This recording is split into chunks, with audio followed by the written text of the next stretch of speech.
Salve, linda família, duas rodas, mais querida, paz, positividade, felicidade e carinho demais para todos, irmãos. Hoje dei o ninja, cheguei lá no jornal Clarim Diário, contei uma história triste e vim correndo embora só para fazer esse vídeo para vocês. Família! As motos elétricas têm cada vez mais ganhado as ruas do mundo. Estão disparando nas vendas, principalmente lá para a Europa, a Ásia, tá forte o negócio.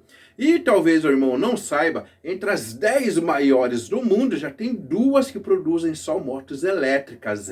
Olha como o negócio está crescendo. Caso o irmão queira saber quais são essas duas e quais são as outras 8 maiores do mundo, no final desse vídeo vai ter um link ali. E, como falei, estão invadindo as ruas, estão ganhando cada vez mais espaço nas ruas e também, caso o irmão não saiba, estão ganhando cada vez mais espaço nos esportes. Já são vários esportes que utilizam motocas elétricas. E já existe até a prova de motovelocidade, o campeonato mundial de motovelocidade só com motos elétricas.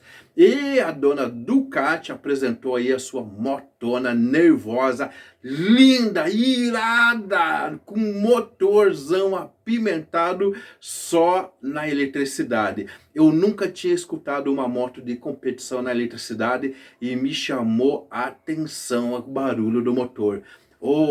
Vamos dizer assim, o ronco que ela faz, que não é um ronco, é um assobio. Até parece cena de ficção científica, aquelas guerras no espaço. O nome da moto é a V21L, é o protótipo que vai entrar no GP Mundial de Moto Velocidade. Inclusive, se o irmão não sabe também, o Brasil tem um grande piloto. O Brasil está representado pelo piloto Eric Granado, que já foi terceiro lugar no campeonato de 2019, se não me falha a memória. Agora eu vou mostrar a motocona para vocês, algumas imagens, e depois vem o vídeo do ronco assobio maravilhoso e estranho que essa moto tem. Igual filme de ficção científica. Vem comigo!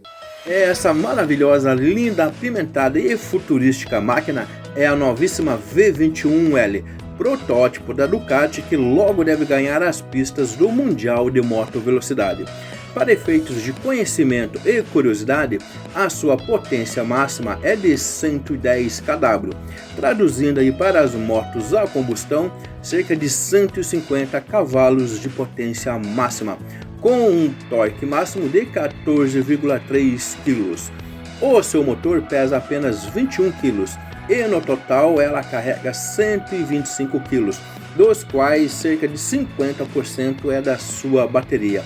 E ela consegue atingir uma velocidade máxima de 275 km por hora, com rotações máximas por minuto girando na casa das 18.000 rotações.